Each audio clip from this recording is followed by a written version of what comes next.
Hey there, welcome back to Joko Yo. So, do you remember just how big a thing Greek mythology was in school?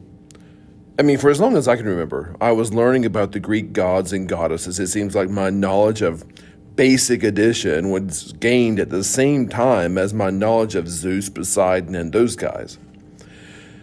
I've certainly used basic addition and drawn on its principles far more often in my adult life than the story of the weird romance of Hephaestus, Aphrodite, kind of like a Beauty and the Beast situation, sort of. But I'm not that guy that thinks that the knowledge of the Greek mythology was a waste.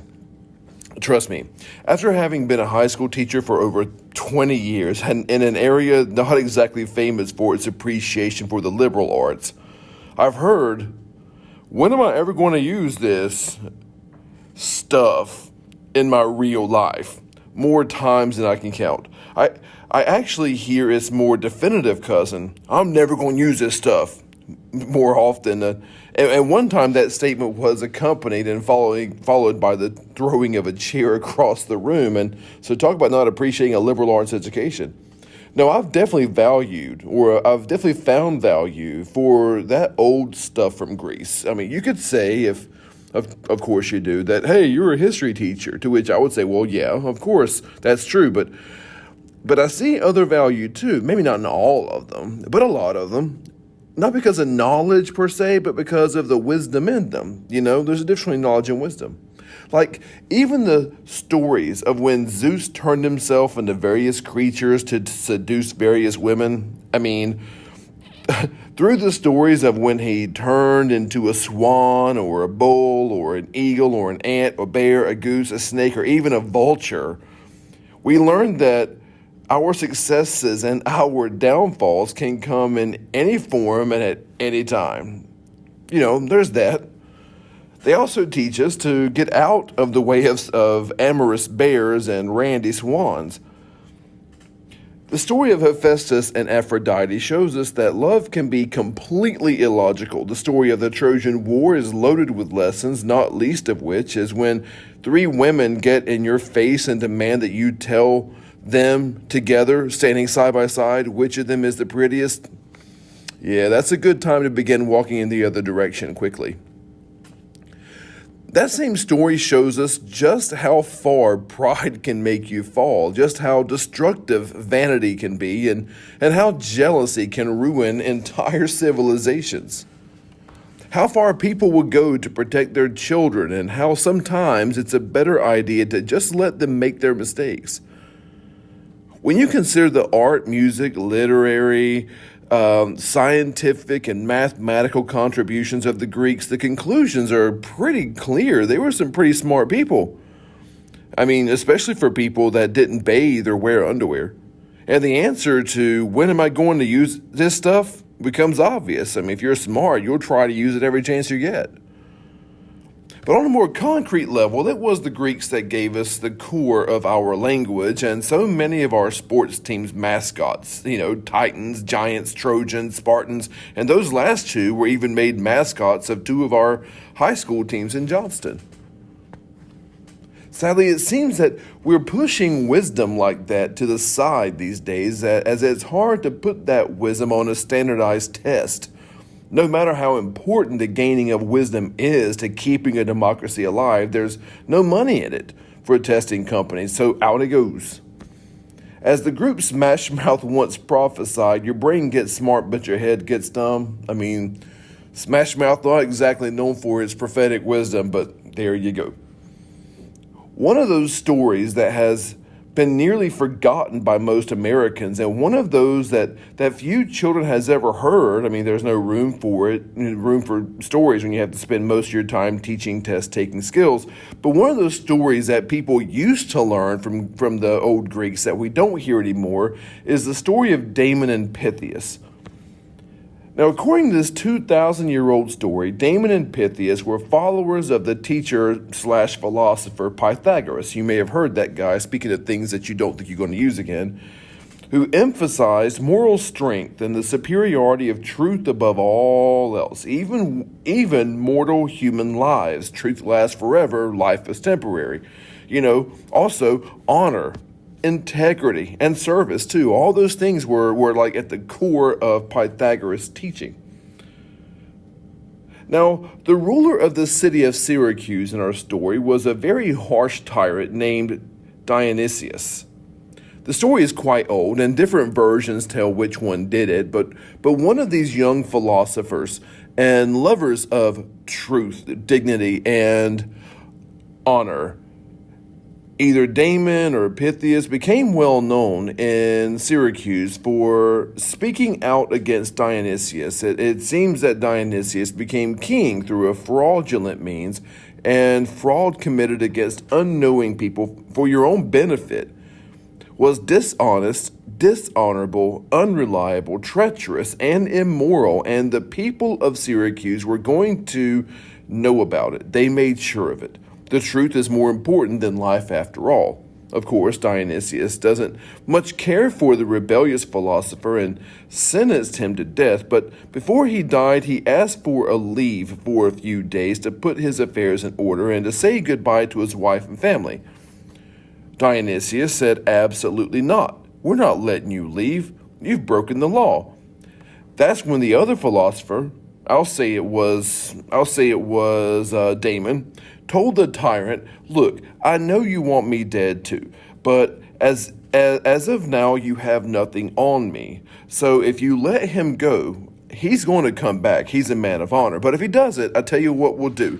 You can execute me instead."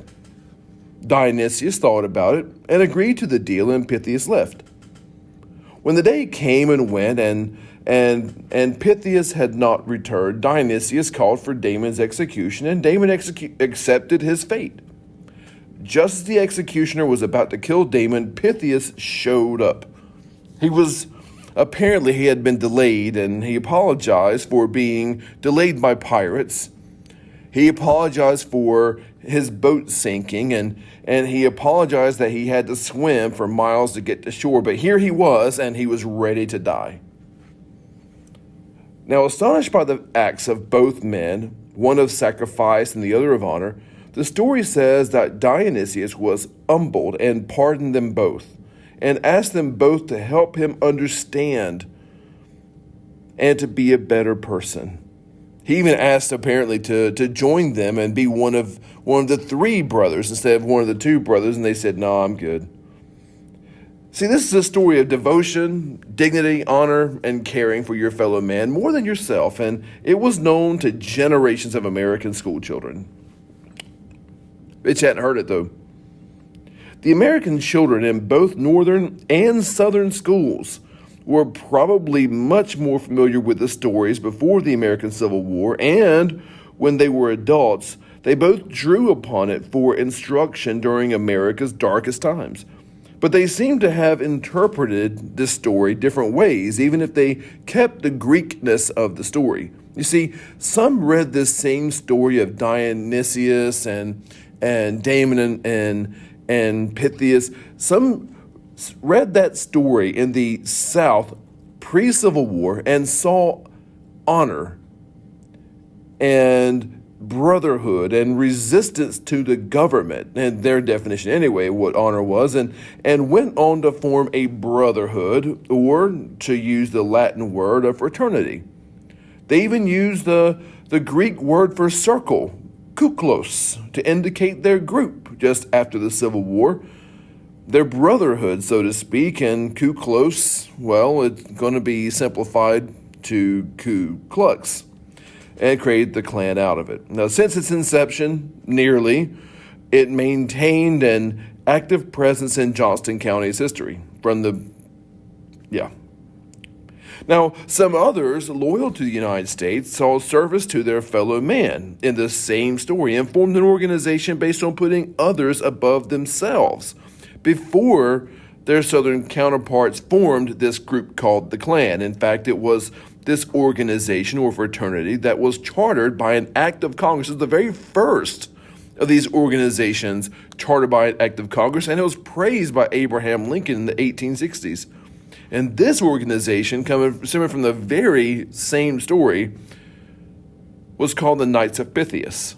The organization had pretty illustrious members. President William McKinley was a member of the Knights of Pythias, as was Warren G. Harding. Well, okay. But Franklin Roosevelt was a member of the Knights of Pythias. Two vice presidents, Nelson Rockefeller, Hubert Humphrey, both of those are Knights of Pythias. Numerous Supreme Court judges, congressmen, state representatives, governors, all members. And jazz trumpeter Louis Armstrong was a member. And the Knights of Pythias had nearly 1 million numbers by the early 1920s, and their lodges were called castles, and some of that by good reason, because many of their buildings were architectural gems. I mean, like one in California was an actual castle.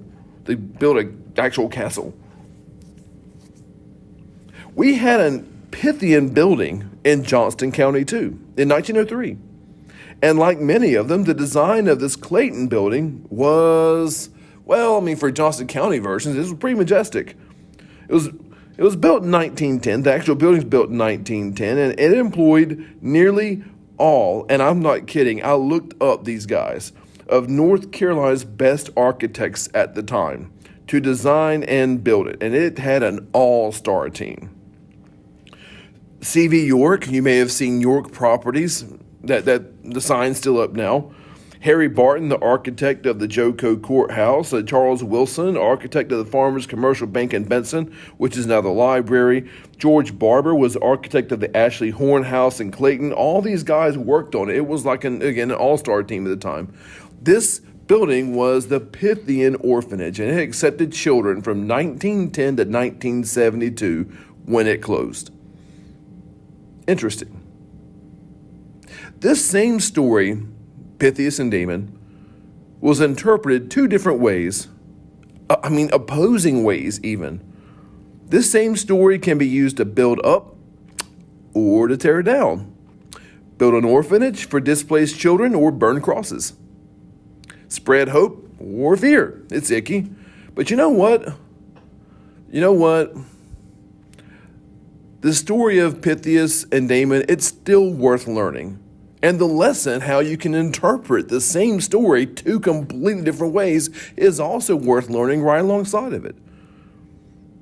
Or, you can just take the easy way out and pretend that the story never existed. That's what we do now. And act like math is more important than democracy, honor, dignity, devotion. To me, not discounting math and science, but I kind of would rather have the lesson. And there's that.